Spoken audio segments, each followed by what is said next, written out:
Bonjour tout le monde, je fais cette petite vidéo pour répondre à Elisabeth qui me pose une question par rapport à un live que j'ai fait hier avec Roberto, un autre dessinateur, où on parlait de diverses choses autour du dessin. Donc elle a relevé un point bien précis, donc je vais vous lire tout ça. Sa question: je viens de visionner ta vidéo avec Roberto Létang et une chose que tu as dite m'a frappé. Un truc du genre, le geste était beau parce que la personne qui le faisait était dans l'instant, concentrée sur ce mouvement, donc ce en majuscule. Et ça m'a fait penser à tes Cigarette Girls. Tu penses à quoi quand tu les dessines? Est-ce qu'elles apparaissent au fur et à mesure que tu les dessines, ou elles sont déjà sur le papier, et c'est le trait de crayon qui les dévoile? Donc, elle se réfère à un moment du live où j'expliquais, quand on regardait un dessinateur, que les gestes qu'il faisait, la manière dont l'énergie se développait dans ces mêmes gestes, donc parfois des gestes rapides, d'autres fois des gestes lents, des mouvements amples ou des mouvements très précis, qu'on pouvait dénoter d'une certaine qualité intrinsèque au dessin ensuite. Ce que j'entendais par là, évidemment c'est subjectif parce que je n'ai pas vu tous les dessinateurs sur Terre, hein, mais en tout cas concernant les maîtres, donc dans les maîtres moi je mets les Moebius, je mets les Jim Lee comme j'en parlais hier, je mets qui? Il y a tellement de gens, il y a King Jong, le dessinateur chinois, je ne me rappelle plus de son nom entier, j'ai toujours peur de confondre avec le président nord-coréen, bon, je sais pas, Bruce Timm, John Buscema, Hugo Pratt. Quand on les voit au travail, quand on les voit vraiment en action au travail d'une fabrication d'une illustration ou d'une dédicace ou d'une planche, bon alors c'est plus rare pour les planches pour les gens dont j'ai parlé, mais parfois on voit il y a quelques morceaux de vidéo quand même. Si on observe autre chose que le dessin et on observe leur posture, le geste déploie l'intention mentale de l'auteur et c'est souvent très beau. Ça ressemble souvent à un ballet, c'est-à-dire que le geste est à la fois précis et d'autres fois il semble brouillon, il semble maladroit, mais dans une cohérence posturale en fait. Voilà, et donc je remarquais que c'était présent dans beaucoup d'actes techniques entre la production et l'objet produit. Voilà, sur ce point-là. Donc, pour la suite de la question, qui était à quoi je pense quand je dessine des Cigarette Girls, est-ce qu'elles apparaissent au fur et à mesure que tu les dessines, ou elles sont déjà sur le papier et c'est le trait de crayon qui les dévoile? Donc c'est compliqué de te répondre simplement en une fois. En fait, ça dépend. Ça dépend. Pourquoi est-ce que j'ai choisi le genre pin-up? Il y a plein de genres différents, hein, les super-héros, tout ça. C'est que j'essaye toujours de trouver le dénominateur le plus commun aux gens, aux cultures, pour favoriser le dialogue. Ce que j'entends par favoriser le dialogue, c'est qu'il y a énormément de code dans l'image. L'image est un langage, hein, sauf que l'image en elle-même n'est pas forcément apprise au même niveau que le langage. Donc le langage, hein, on apprend depuis qu'on est en maternelle ou début primaire à parler une langue. Et cet apprentissage se poursuit jusqu'à très loin, hein. Donc on est sur des dizaines d'années. C'est pas forcément le cas avec l'image. Comme l'image est aussi, comme les mots en fait, hein, mais extrêmement lié à un symbolisme culturel, ça peut être très compliqué parfois de se faire comprendre par l'image. Donc moi, l'une de mes méthodes, c'est d'utiliser des objets connus. Quand je dis objet, c'est idée, hein, c'est voilà. Le super-héros est un objet, le polar est un objet, la pin-up est un objet, identifiable dans le monde entier. Alors évidemment, hein, quels que soient ces objets, ils peuvent être plus ou moins connotés d'une manière ou d'une autre, mais cet objet peut être reconnu par l'ensemble des gens. Donc voilà pourquoi j'ai choisi les pin-up. Ça me permet de créer un dialogue ouvert, c'est-à-dire dès le départ, on part sur quelque chose qui est connu. Cet angle-là me permet ensuite de travailler sur des choses qui me sont plus personnelles et plus profondes que je souhaite partager. Tout dépend de la pin-up en elle-même, tout dépend du message que je veux faire passer derrière. Donc en gros, je simplifie, il y a 3 types de pin-up que je fais pour le moment, hein, dans la logique des Cigarette Girls. La première, la plus simple, c'est de l'organique, c'est-à-dire que je pense peu, je crobarde, j'ai des formes qui apparaissent, des formes qui arrivent, et à partir de là, je peux me documenter ou pas, ça dépend. Je parle à ce moment-là, de toute façon à un moment ou à un autre je me documente en général, mais bon, documenter ou pas, le but c'est juste de produire quelque chose, voilà, c'est de produire quelque chose, et dans ce cas-là, Je suis très peu dans la réflexion, je suis beaucoup plus dans l'organique et des résolutions techniques de problèmes. Donc là, comme ça peut paraître très flou. Quand je dis résolution technique de problèmes, ça peut vouloir dire par exemple, je souhaite faire cette pin-up en 3 heures et pas en 6 heures ou pas en 20 heures. Donc, comment faire pour que ce ne soit pas juste un dessin, que ça apporte autre chose, une autre émotion potentielle, en gardant le minimum d'éléments. Donc quand je suis sur ce type de pin-up, le résultat est très souvent accidentel. Voilà, dans le bon sens comme dans le mauvais. Donc on va dire que c'est un type de pin-up qu'on peut dire pin-up sauvage. Voilà, c'est de la pin-up sauvage. Souvent d'ailleurs dans ces pin-up, je fais des essais à droite et à gauche sans vraiment réfléchir.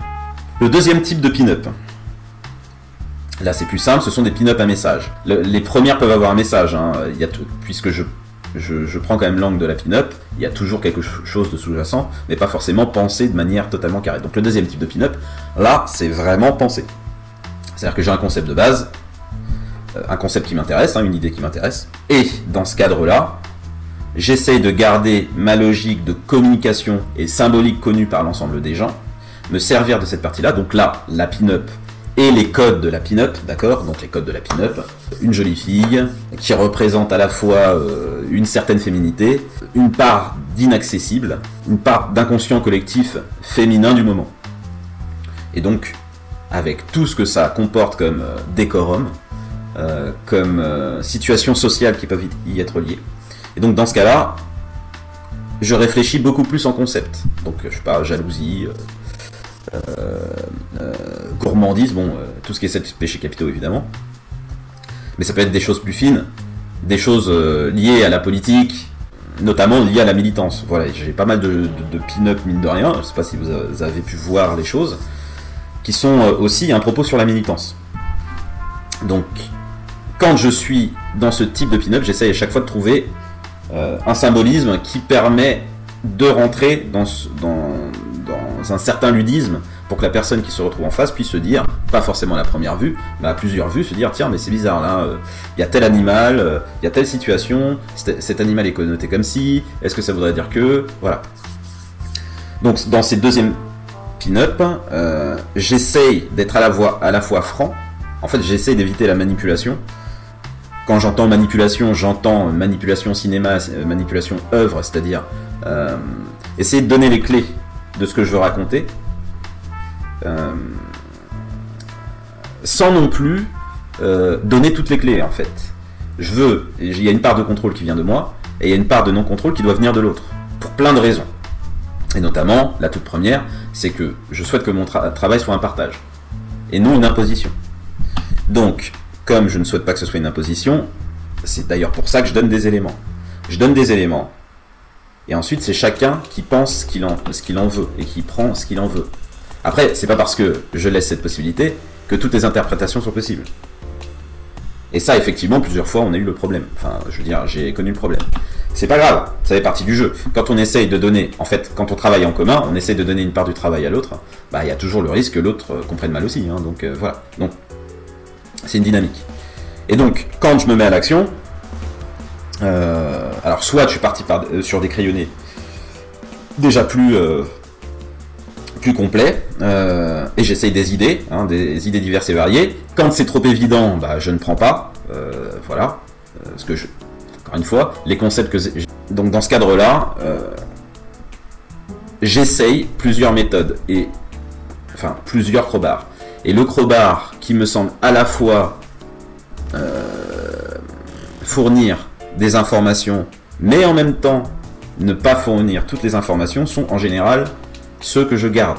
Donc quand je suis dans ces parties-là, je suis vraiment dans une partie plus réflexive. Et ensuite, mon travail sur l'illustration, c'est justement de penser le moins possible. Et c'est d'autant plus important parce que le premier type de pin-up, les pin-up sauvages, c'est pas trop compliqué. Puisqu'en fait, on part d'une idée très floue, extrêmement floue. Alors que là, sur des pin-up, le deuxième type de pin-up que je dirais,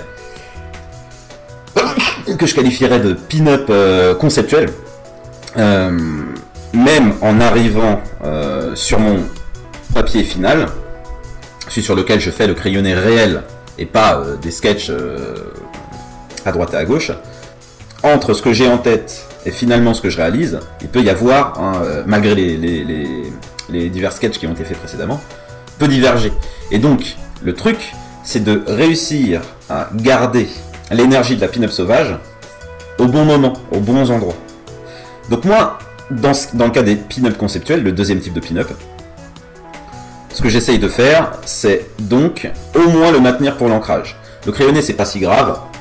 Je ne sais pas si vous avez vu mon travail avec des évolutions des crayonnés jusqu'à l'ancrage. Vous voyez que certains crayonnés sont très succincts et d'autres sont hyper complets.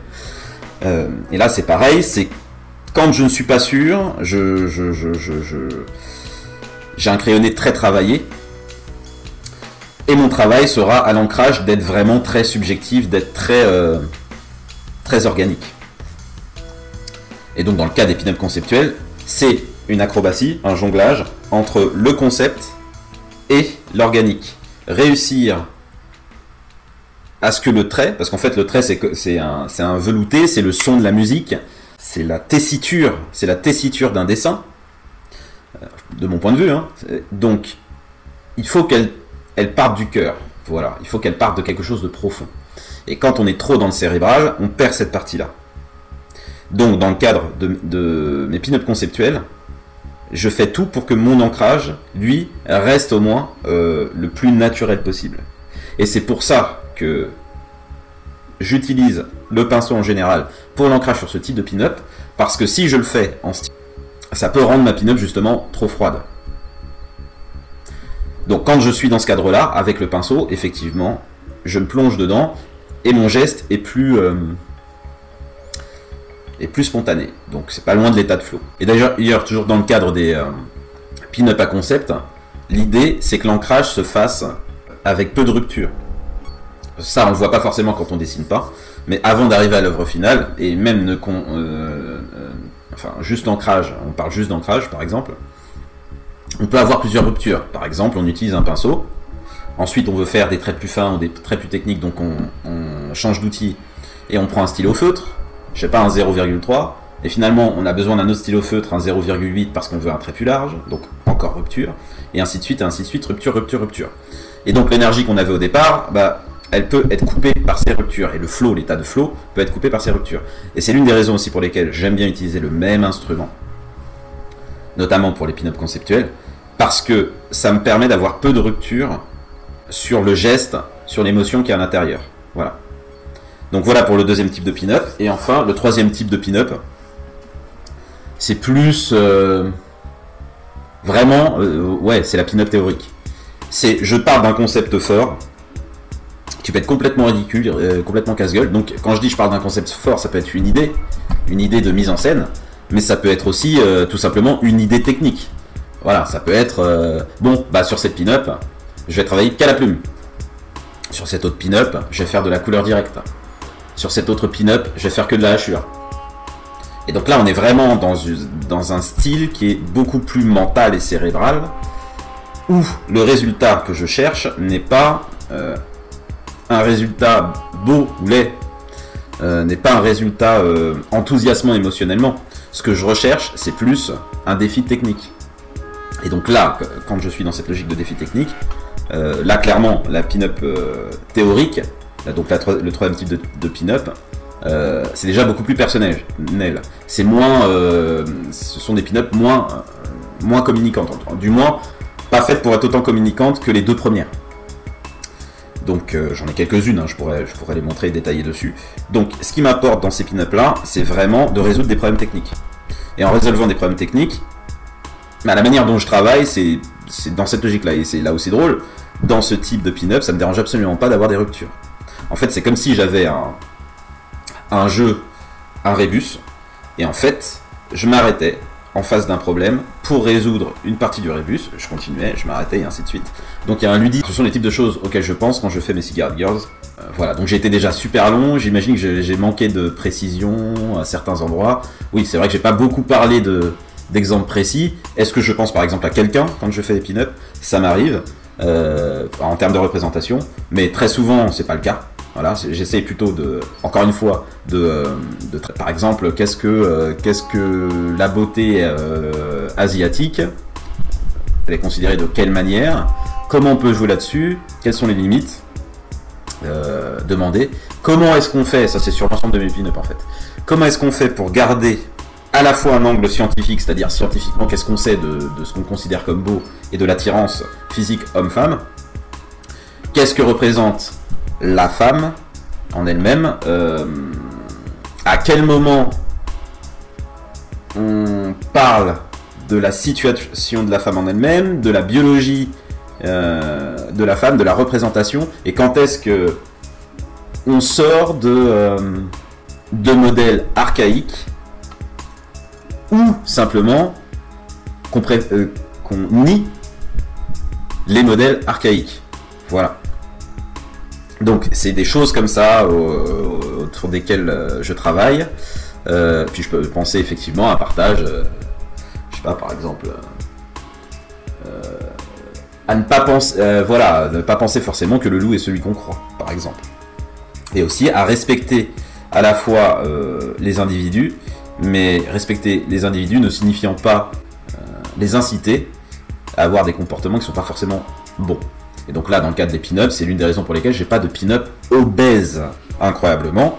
Enfin, je veux dire, hors santé, d'accord, ou inversement, des pin-up extrêmement maigres. Et ce n'est pas que je pourrais pas le faire, d'ailleurs j'ai déjà essayé de le faire, c'est juste que les 3/4 du temps, beaucoup de gens prennent ça pour une parodie. Et donc c'est un peu dommage, parce que si l'idée est de montrer qu'on peut être heureux quel que soit son physique, bah, si ça fait marrer les gens, c'est qu'on est passé à côté. Vu que c'est pas le but de départ.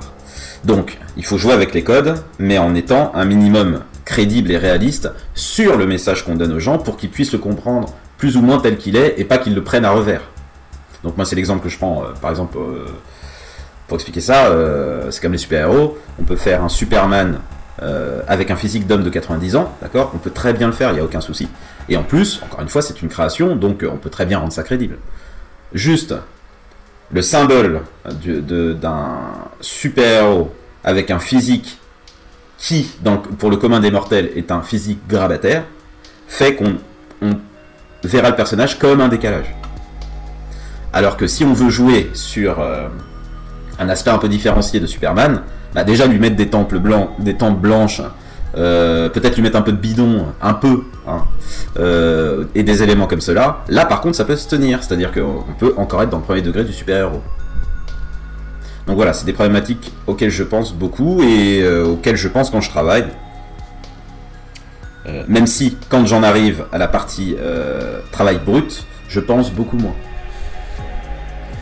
Et pour terminer, là, les séries de pin-up sur lesquelles je travaille, certaines, je les ai démarrées il y a 3-4 ans, mais je trouvais pas de solution, donc je les ai laissées de côté, et je les ai reprises tout récemment. D'autres, je les ai commencées il y a une semaine, enfin peut-être pas une semaine, mais 3 semaines, et je les ai terminées 2-3 jours plus tard.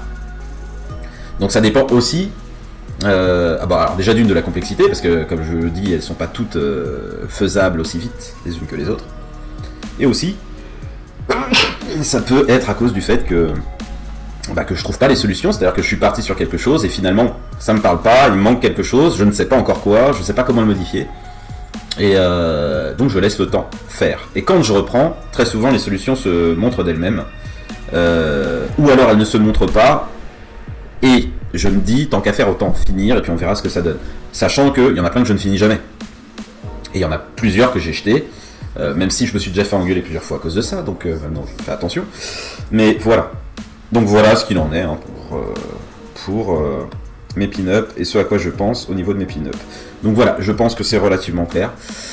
Donc, si vous avez des questions, n'hésitez pas à me les poser. Elisabeth, si tu as des questions, si j'ai pas été clair, n'hésite pas à les poser. C'est vrai que j'ai une tendance à être assez conceptuel dans mes paroles, donc pour les gens qui aiment les cas pratiques, je suis peut-être pas clair. Et dans ce cas-là, si c'est ça, vous me relancez et puis je vous réponds, voire je vous donne des exemples. Ok ? Voilà, je vous souhaite une excellente fin de journée. À bientôt.